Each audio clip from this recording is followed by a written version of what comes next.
Everybody wants to ban Marvel Rivals, and I think this is what we're seeing from the reaction of the massive success of this game. It's just not happening with Nexus mods, which ban a highly politicized version of Captain America, but it's happening with just the overall massive amount of attention this game is getting. People want this game to change or evolve into something that completely doesn't represent the Marvel characters, anything related to it. And I think this is a response we're getting with people seeing this new Fantastic Four release and everything else related to the characters being pushed out from this NetEase game. Marvel Rivals' success is making a lot of people angry, and I'm talking about the developers of the old Avengers game and many people that are within the consultancy firms advising a lot of these other developers that work on Marvel projects. There's an animosity online on social media and from developers that this game is just proving that Eastern developers know how to make better products than the Western game devs. And I think we see no better example than the character design and gameplay that we're seeing play out within Marvel Rivals, because it's showing an example of how to actually properly make a game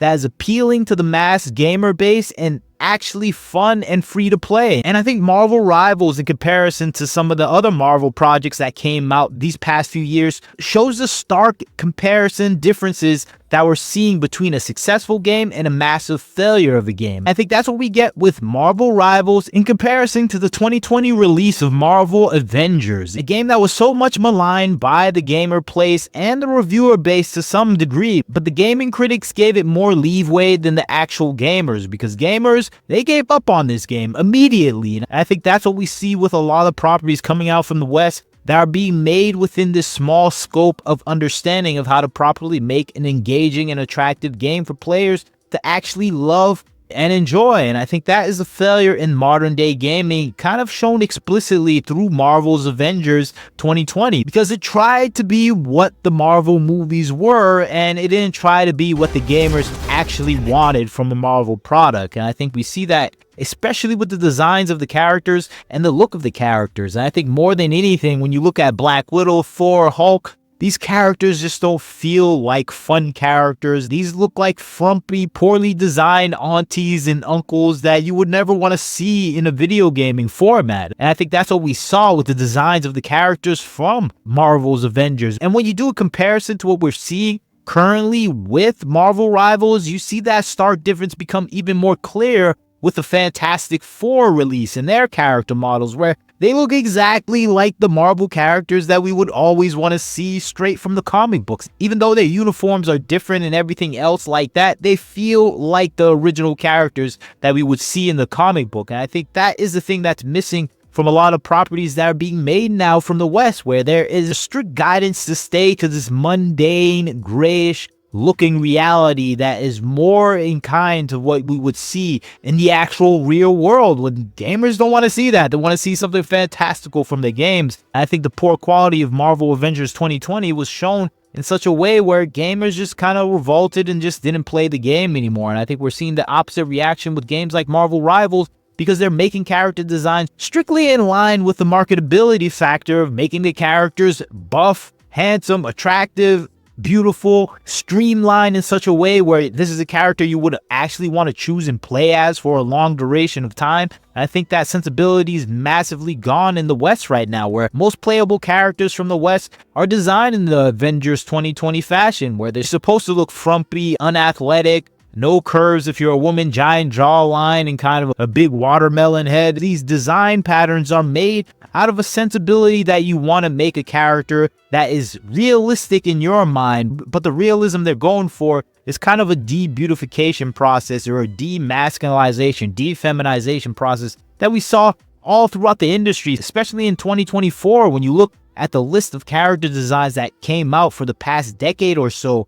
and this year alone, you see a design pattern that strictly uplifts a brutalistic design. And I think when I say brutalistic, something that is offensive to the eyes or just something that is unappealing to the eyes. And I think we see this with a lot of character designs that have come out in the past few years because of the modern day artistic perspective from the current day educational system in college are more in line with this thought that you want to remove the beautifying aspects from art. And I think that is being reflected back into gaming, where we have these new developers that have this same brutalistic mindset where they want to make something offensive to the eyes. And that is just simply not marketable in any space, especially if you're trying to make something for gamers to look at for hours on end. I think this brutalistic design is accompanying a progressive philosophy that is trying to remove the differences in people's looks and appearances, trying to create a artificial or socialistic equity between people because their looks are equally ugly. And I think we can look back to no other than the biggest consultancy firm out there that is a proponent for these ideas, Sweet Baby Inc., where its main focus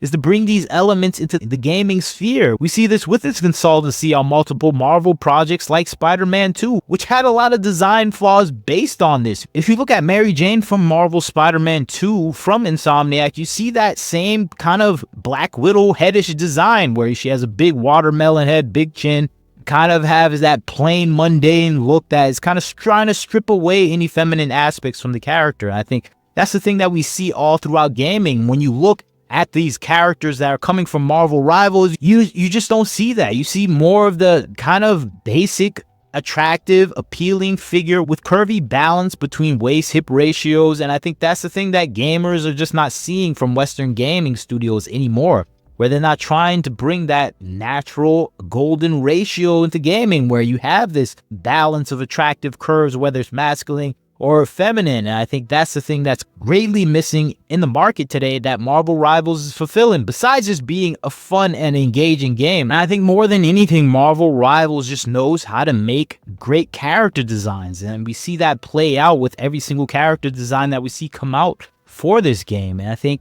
that is the thing that is a selling point for the gamers, and more than anything, it's what's driving them to be in anticipation of new character designs. And that's why it's maintaining such a high playability right now, with over 400,000 people playing this game, around 300,000 playing it daily.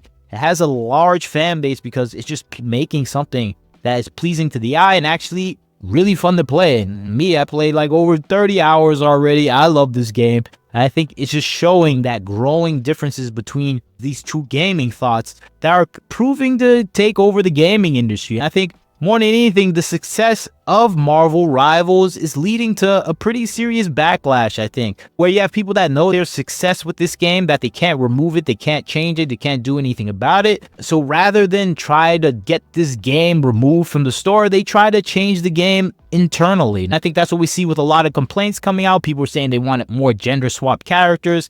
I think this is probably a troll, but I think it represents what we see from the elements that are still tied to the Sweet Baby Inks and more of that progressive philosophy that's still pervasive in the industry, where they do kind of believe and lean into this. You can just look into Twitter where they're complaining about the thighs and the revealing clothes for a lot of the female characters. They hate that. Or they're talking about where we just need less blonde women in games, less curvy blonde women. We need more body positivity for the Marvel characters that are coming in. And I'm thinking we already got Squirrel Girl. Squirrel Girl's perfect, and that's the perfect representation right there. We don't need anything bigger than that. I think that's the thing we're seeing playing out, where these people are trying to change the game now. They're saying they want rainbow representation, they want the flags, they want this and that. I think this is what we saw with Helldivers, where since the game is so successful, they can't ban it, they can't change it externally with reviews or anything like that. They have to change it internally now. And we see these people coming out and saying, we are here to stay, where we need our representation in the game. People calling for that to be a change in the game because they want that game to be something that is more representative of their progressive philosophies. And I think that's not going to have an effect. This is a Chinese game. They don't care about that, but they can get some mods banned from Nexus mod. And I think it's funny that a Trump mod right here, and they got that banned like within an hour, but that's the most they can do right now with this game, because this game is a massive success. No one cares about anyone complaining about it because everyone's just going to play it and enjoy it. And I'm especially one of those people. But you leave a comment, tell me what you think about the situation. They want to ban this game, I think. The people that are against it, the people, the progressive philosophers, the people that are from the old developers like Crystal Dynamics, they hate this game's success because they're just showing in their face that they did everything wrong with the production of their own game And I think ultimately they probably would want to see this game go in the long line of other hero shooters where they get lost in gender, racial politics rather than being a good game. But I think that's not going to be a possibility because China is more interested in money and actually making things that the fan base wants to play. But that's just my 2 cents on this situation. I'd like to hear your thoughts. Do you think this game is going to survive the backlash, however minor it is? You leave your thoughts, comments, like, share, subscribe. This is Wagner Knows Why. Catch you next time.